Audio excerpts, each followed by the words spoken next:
नमस्कार, स्वागत छ तपाईहरुलाई रितास किचनमा। आज हामी राजमा करीको रेसिपी लिएर आएका छौं।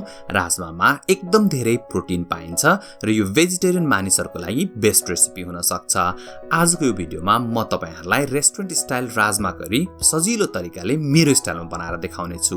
भिडियो मन पर्यो भने लाइक, कमेन्ट र शेयर गरिदिनु होला।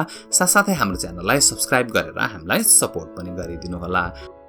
आउनु सुरु गरौं आजको यो रेसिपी बनाउनलाई हामीले 300 ग्राम राजमा प्रयोग गरेका छौं।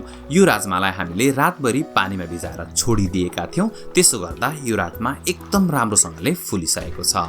अब हामीले यो राजमालाई एउटा प्रेसर कुकरमा ट्रान्सफर गर्नुपर्ने हुन्छ र यसमा हामीले सिटी लगाउनु पर्ने हुन्छ।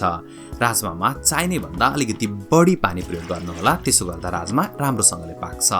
अब हामीले यसमा केही होल गरम मसलाहरु प्रयोग गर्छौं। 2 वटा अलैंची, 4-5 वटा ल्वाङ, त्यसैगरी 2 वटा तेजपत्ता र 2 टुक्रा दालचिनी। अब हामी यी सबै होल गरम मसलाहरु राजमासँगै कुकरमा एड गरिदिन्छौं। यसरी तपाईले राजमालाई होल गरम मसलासँग बोइल गर्दाखेरि एकदम मगमग बास्ना आउँछ र खान पनि एकदमै मजा आउँछ। साथसाथै हामीले यसमा 1 सानो चम्चा नुन र 1 ठूलो चम्चा तेल पनि एड गरिदिएका छौं। तपाईहरुले कुकरको ढक्कन बन्द गरिदिनु होला अनि त्यसपछि 4 देखि 5 सिटीसम्म लगाइदिनु होला। कुकरलाई बिल्कुल ठण्डा हुन दिनु होला अनि त्यसपछि मात्रै कुकरको ढक्कन खोल्नु होला। तपाईले पहिलो सिटी चाहिँ ठूलो आगो बनाएर लगाउने अनि त्यसपछि आगो सानो बनाइदिएर 15 मिनेट जति पकाउनु भयो भने पनि राजमा एकदमै राम्रोसँगले पाक्छ। कुकरलाई चाहिँ आफै ठण्डा हुन दिनु होला। अब एउटा कराई बसाल्नुस् र अनि कराईमा 2 ठूलो चम्चा जति तेल एड गरिदिनुस्। तेल तातिसकेपछि अनि 1 सानो चम्चा जति जीरा एड गरेर जीरा फोराउनु पर्ने हुन्छ। त्यसपछि हामी यसमा 2 वटा प्याजलाई मसिनो गरी काटेर एड गरिदिन्छौं। साथसाथै हामीले यसमा 3 वटा खोर्सानीलाई पनि काटेर हालिदिएका छौं। यदि तपाईहरुलाई खोर्सानी मन पर्दैन भने नहाल्दा पनि हुन्छ। अब हामीले यो प्याजलाई निरन्तर चलाउँदै लगभग 4-5 मिनेट फ्राई गर्नुपर्ने हुन्छ। हामीले यो प्याजलाई ब्राउन बनाउने हैन कि हल्का सफ्ट हुन्जेलसम्म पकाउनु पर्ने हुन्छ।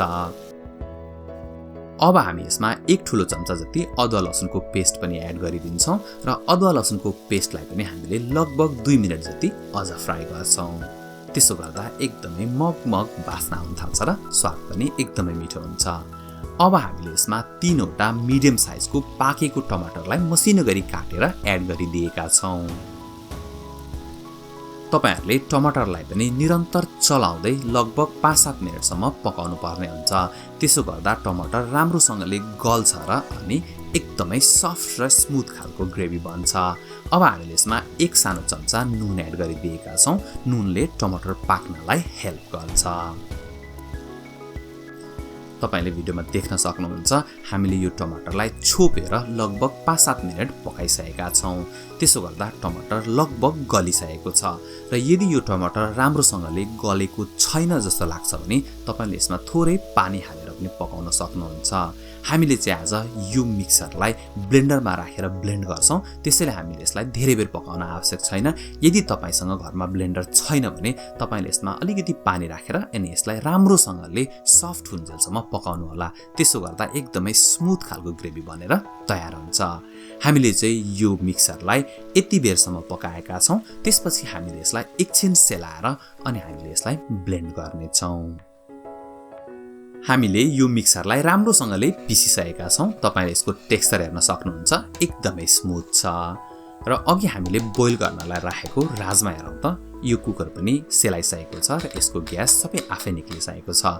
अब हामी यसको ढक्कन खोलेर हेर्छौं।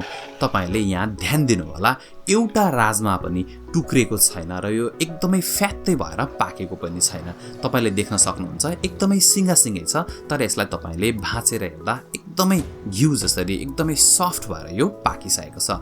त्यसैले गर्दा राजमा बोइल गर्दाखेरि जहिले पनि चाहिने भन्दा बढी पानी हाल्नु होला। अब फेरि तपाईले एउटा कराई बसाल्नुस् र अनि त्यसमा 2 ठूलो चम्चा जति तेल एड गरिदिनु होला। हामीले रेस्टुरेन्ट जस्तो लुक दिनलाई यसमा 2 सानो चम्चा कश्मीरी मिर्च पनि एड गरिदिएका छौं। तेलमा कश्मीरी मिर्चलाई मात्र 30 सेकेन्ड जति तपाईले फ्राई गर्नुपर्ने हुन्छ, नत्र भने यो डढ्न सक्छ। अब तपाईले यसमा भर्खरै पिसेर तयार पारेको प्याज र टमाटरको पेस्टलाई एड गरिदिनुस्। तपाईले यो प्याज र टमाटरको पेस्टलाई निरन्तर चलाउँदै 5 देखि 7 मिनेटसम्म पकाउनु पर्ने हुन्छ। त्यसो गर्दाखेरि यसको कलर चाहिँ ओरेन्जबाट रेड हुँदै जान्छ र साथसाथै यसको क्वान्टिटी पनि घट्दै जान्छ। हामीले लगभग यसलाई आधा हुन्जेलसम्म पकाउनु पर्ने हुन्छ। तपाईले यसलाई छोपेर 5-7 मिनेट मिडियम आगोमा पकाउनु होला अनि त्यसपछि हामीले यसमा सबै मसलाहरू एड गरिदिन्छौँ। यसमा हामीले 2 सानो चम्चा धनिया पाउडर अनि त्यसपछि ठिक्क त्यसको आधा 1 सानो चम्चा जिरा पाउडर, आधा सानो चम्चा बेसार र आधा सानो चम्चा खुर्सानी पाउडर एड गरिदिएका छौं। यदि तपाईहरुलाई खुर्सानी पाउडर मन पर्दैन भने नहाल्दा पनि हुन्छ। सबै मसला हालिसकेपछि यो ग्रेभीलाई तपाईले फेरि 2 मिनेट जति पकाउनु पर्ने हुन्छ। यदि ग्रेभी तल कराईमा टासिन लागे जस्तो लाग्यो भने तपाईले यसमा पानी एड गर्न सक्नुहुन्छ। हामीले राजमा बोइल गर्दाखेरि राजमा भएको पानी नै यसमा एड गरिदिएका छौं। कसैलाई एकदम सुक्खा खालको राजमा करी मन पर्छ भने कसैलाई हल्का ग्रेभी भएको मन पर्छ। त्यसैले गर्दा तपाईले कति पानी हाल्ने त्यो तपाईमा भर पर्छ। यो ग्रेभीलाई एक पटक उम्लिन दिनु होला अनि त्यसपछि अघि हामीले उमालेर राखेको सबै राजमा यसमा एड गरिदिन्छौं। राजमालाई ग्रेभीमा एड गरिसकेपछि हामीले धेरै चलाउनु हुँदैन, नत्र भने राजमा टुक्रिन सक्छ र हेर्दाखेरि राम्रो देखिदैन। यो ग्रेभीलाई तपाईले 8 देखि 10 मिनेटसम्म सानो आगोमा उम्लिन दिनु होला। त्यसो गर्दा ग्रेभी पनि बाक्लो हुन्छ र राजमामा पनि एकदमै राम्रो स्वाद आउँछ। तपाईले नुन चाख्नु होला र चाहिए जस्तो लाग्यो भने थोरै नुन एड गरिदिनु होला। अब हामी यसमा केही अन्तिम कुराहरू एड गर्दै छौं। आधा सानो चम्चा गरम मसाला र 2 ठूलो चम्चा बटर। यसरी चिसो बटर तपाईले ग्रेभीमा लास्टमा एड गरेर यसलाई मेल्ट गर्दाखेरि एकदमै राम्रो स्वाद दिन्छ। यो चाहिँ तपाईले अवश्य पनि ट्राई गर्नु होला। अब हामी यसमा 2 ठूलो चम्चा जति धनिया एड गरिदिन्छौं। धनिया पनि नेपाली किचनमा एकदमै महत्त्वपूर्ण इन्ग्रेडिएन्ट हो। धनियाले हरेक तरकारीको स्वाद बढाउँछ। ल हेर्नुस् त, हेर्दैखेरि खाउँ लाग्ने राजमा करी बनेर तयार भइसकेको छ। तपाईहरु पनि यो भिडियो हेरेर यसरी नै राजमा करी बनाउने प्रयास गर्नु होला अनि त्यसपछि कस्तो भयो कमेन्ट गरेर भन्न चाहिँ नबिर्सिनु होला। म तपाईहरुलाई प्लेटिङ गरेर देखाउँछु। ल हेर्नुस् त, हेर्दैखेरि कस्तो खाउँ लाग्ने देखिएको छ। तपाईहरुलाई आजको यो भिडियो कस्तो लाग्यो, मन पर्यो हैन त? त्यसो भए लाइक, कमेन्ट र शेयर गरिदिनु होला अनि साथसाथै हाम्रो च्यानललाई सब्स्क्राइब गरेर हामीलाई सपोर्ट पनि गरिदिनु होला। हामी यस्तै नयाँ रेसिपी लिएर आउने गर्दछौं। तपाईहरुले भिडियो अन्तिमसम्म हेरिदिनु भएकोमा तपाईहरु सबैजनालाई धेरै धन्यवाद।